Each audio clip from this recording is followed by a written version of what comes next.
So, hello guys! Welcome po sa aking channel. Ay Mama Hilda po ulit. At ngayon, gagawin natin ngayon ay magluluto tayo ng tinolang manok. So, tara! Kumuha na tayo ng sangkap ng mga tinolang manok.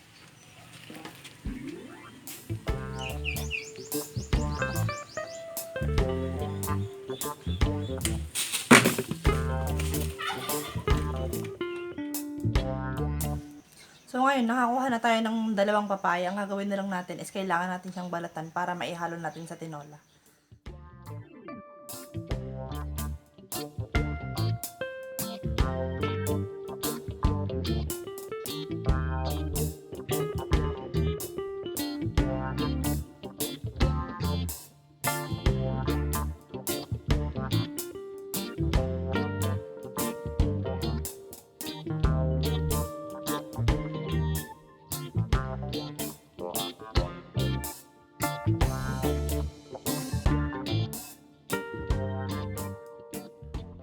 So, ito yung mga sangkap ng ating tinolang manok.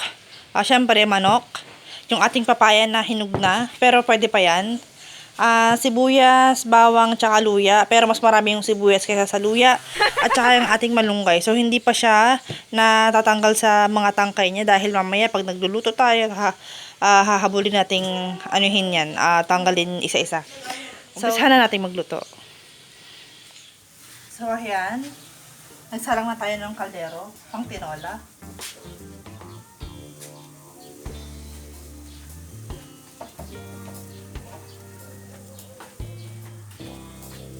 Siyempre, unang-unang maglalagay tayo ng mantika, panggisa, sa ating manok.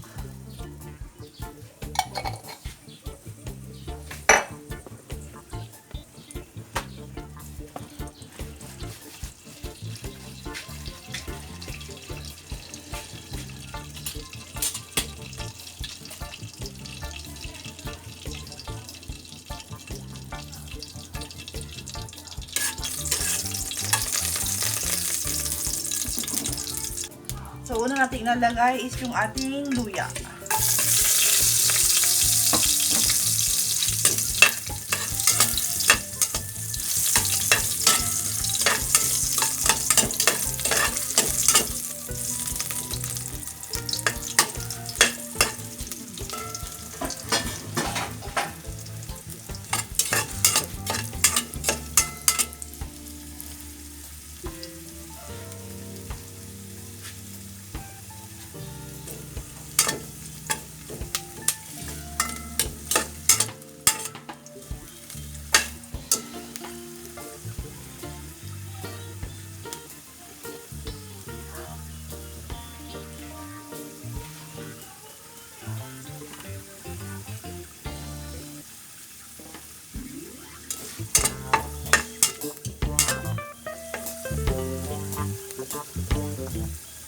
Ang susunod naman natin ay ang ating sibuyas.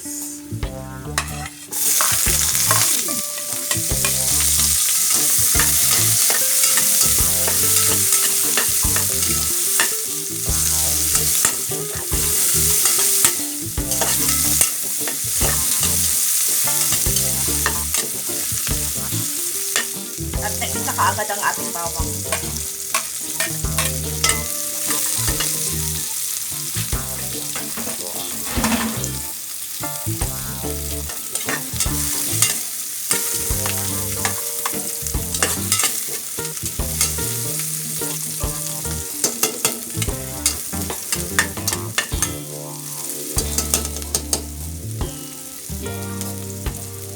Siyempre, kailangan na natin ilagay ang ating manok.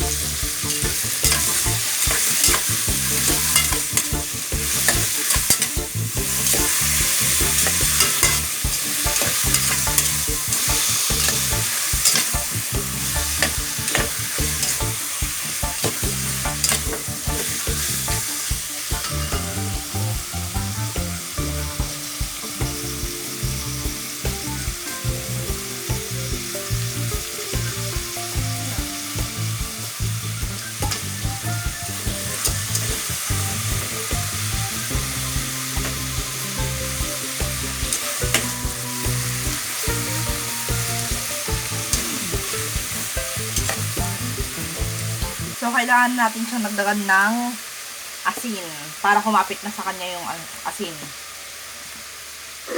Para hindi maging matabang. Unti lang muna.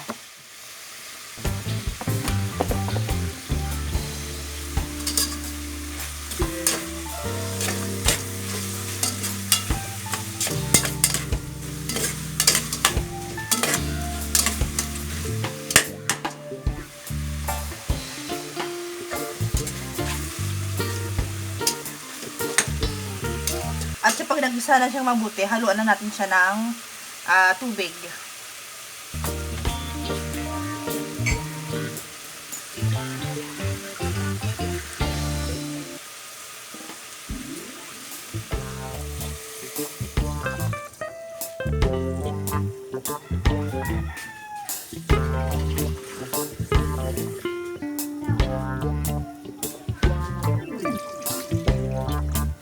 Isa pa.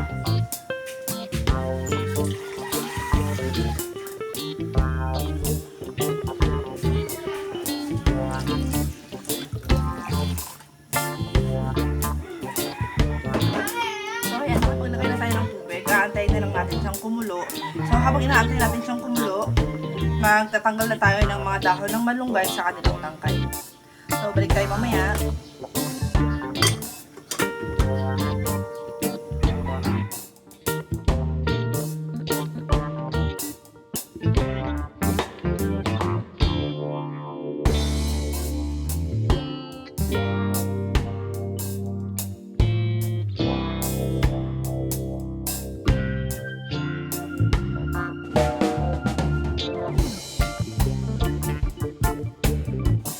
Tapos na nating tanggalin sa tangkay ang ating mga malunggay. So, check na natin yung ating tinola kung kumukulo na nga ba siya.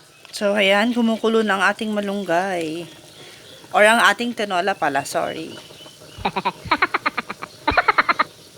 Kumukulo na ang ating malunggay. Charot. So, kailangan na natin ilagay ang ating papaya.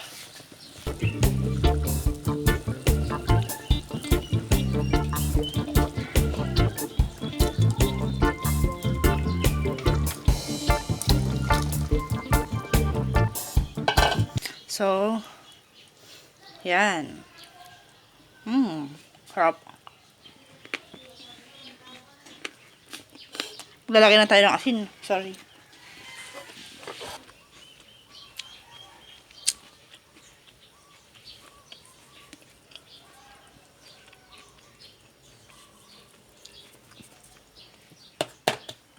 So, kailangan na nating haluin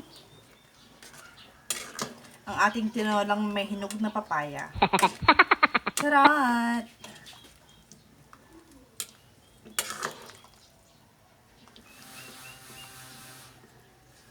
So, tikman natin kung maalat ba or tama lang.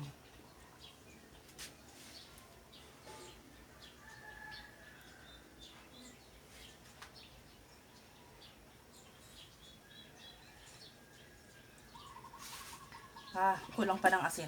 Pero unti lang naman. So, mag-add lang tayo ng mga ganito.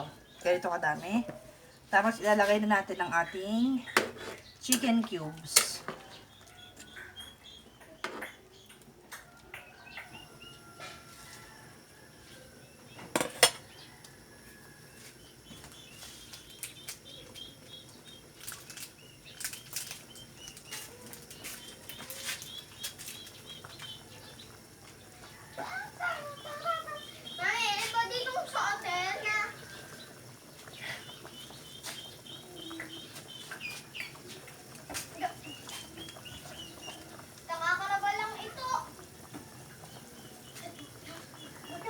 Chicken cubes.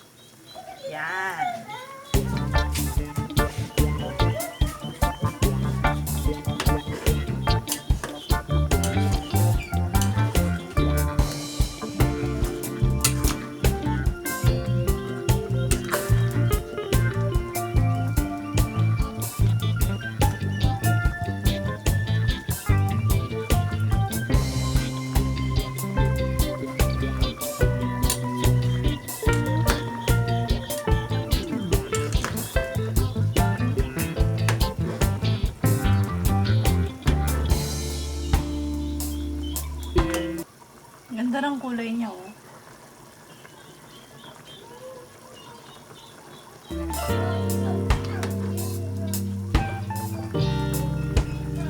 So, kailangan nating tikman ulit ang ating tinola. Kung okay na ba yung panlasa.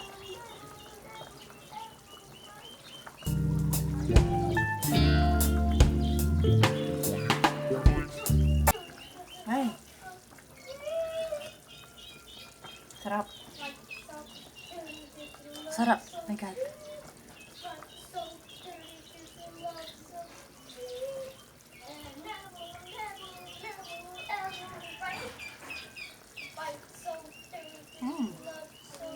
Sarap.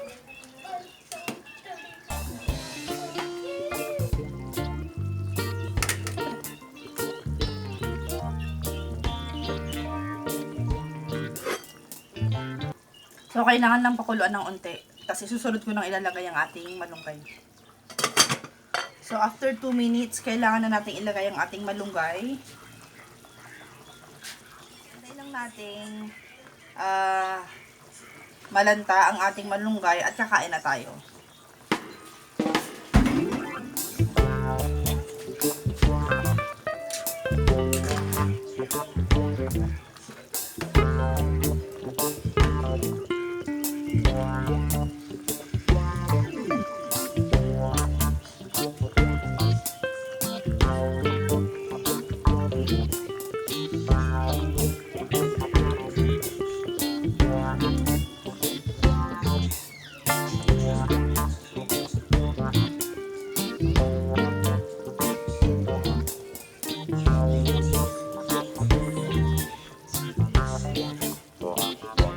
Ay, ang sarap.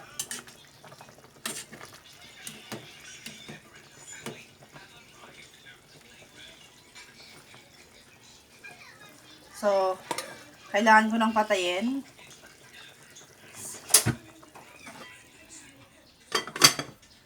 At sasabihin ko na namang kainan na!